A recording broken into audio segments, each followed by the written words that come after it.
A simple string of beads once stopped an empire in its tracks. Today, we're diving into the fascinating story of the Queen of the Rosary, how a medieval prayer practice became one of history's most powerful spiritual weapons, and why it continues to shape world events even now. You know, what's really incredible is how this prayer tradition actually predates what most people think. The first recorded use of the word rosary didn't even appear until 1597.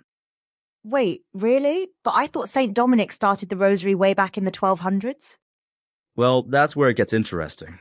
According to the historical records, the roots go back even further, to the Desert Fathers of the 3rd century AD. These early Christian hermits in Egypt used stones to keep track of their prayers. Stones? Like actual pebbles? Exactly. They would use these stones to count while reciting the 150 Psalms. Later, they developed prayer ropes for the same purpose. So how did it evolve from counting stones to what we know as the rosary today? Well, by the early 1100s, there was this fascinating practice where someone named Saint Alvary would recite 150 Hail Marys every day. But here's the really interesting part. He would actually genuflect for 100 of them and lie prostrate for the last 50. That sounds intense. Right? And that was actually a simplified version of what came before. The modern rosary only has 50 Hail Marys, and you don't have to do any special movements. But there's this whole story about St. Dominic receiving the rosary from Mary herself, isn't there? Yes, tradition holds that in 1214, at the monastery of Prouay in France, St. Dominic had a vision of Mary who gave him the rosary as a tool against heresy. Though I'm guessing there's more to that story? Well, interestingly, the earliest accounts of Dominic's life don't actually mention this vision. The story first appears with Alanus de Rupe, a Dominican friar from the 15th century, about 200 years after Dominic's death. But that hasn't stopped popes from citing this tradition, right? Exactly. Several popes, including Leo XIII and Pius XI, have referenced this tradition in official documents. It's less about historical accuracy and more about the spiritual significance. Speaking of significance, let's talk about how the rosary actually changed history.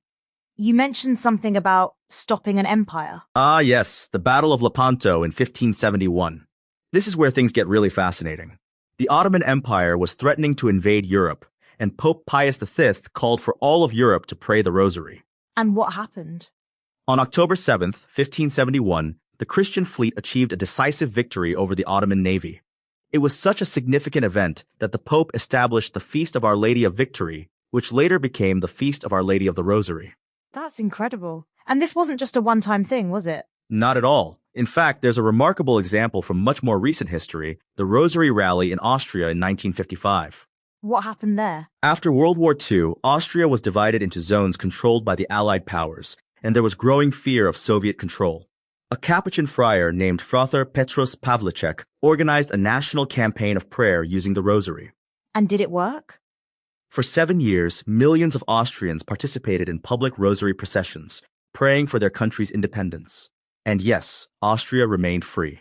It's fascinating how this prayer keeps showing up at pivotal moments in history. And it's still happening today. Just recently, in July 2024, the Vatican officially recognized the apparitions of Mary as the mystical rose, where she appeared with 3 roses. Tell me more about the structure of the rosary itself. How does it actually work? Well, it's actually quite brilliant in its simplicity. The rosary uses a set of beads to guide you through various prayers, the Our Father, Hail Mary, and Glory Be, while meditating on key events in the lives of Jesus and Mary. And these events are called mysteries, right? Exactly. They're divided into 4 categories: joyful, sorrowful, glorious, and luminous mysteries. Each set helps you contemplate different aspects of faith. You mentioned earlier that it started with 150 prayers. Why that specific number? That's because it was originally meant to parallel the 150 Psalms. For monks who couldn't read or memorize all the Psalms, this was their way of participating in that tradition. So it was kind of like a medieval hack for illiterate monks? In a way, yes. And that's what made it so revolutionary. It democratized prayer. You didn't need to be educated or literate to participate fully in this form of devotion. Let's talk about how the rosary has influenced social movements. I understand it's played a role in various peaceful revolutions? Yes, and this is particularly interesting. The rosary has been a powerful tool in Catholic social movements, from workers' rights in Latin America to peaceful revolutions worldwide. How does that work exactly? Well, Pope Leo XIII, who was known as the Rosary Pope, wrote 11 encyclicals about the Rosary between 1883 and 1898. He saw it as an effective spiritual weapon against social evils. 11 encyclicals just about the Rosary? That's quite a commitment. Indeed.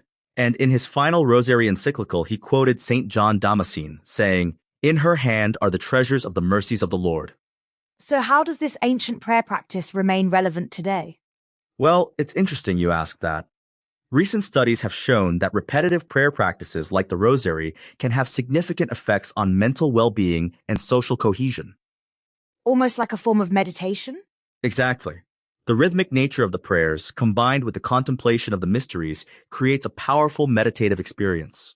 And it's still being actively promoted by the Church today? Very much so.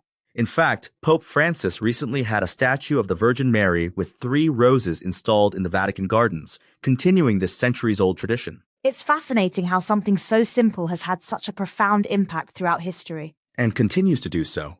The Rosary has this unique ability to unite people across cultures and time periods in a shared spiritual experience.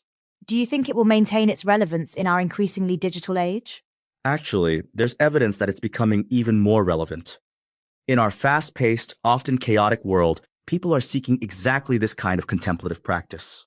A kind of spiritual anchor in turbulent times? Precisely. And that's really what it's been throughout history, a way for people to find peace and purpose in challenging times. It's amazing how this simple string of beads has played such a crucial role in so many historical moments. And each bead carries the weight of centuries of tradition, prayer, and transformation. Speaking of transformation, what do you think is the most significant way the Rosary has changed over time?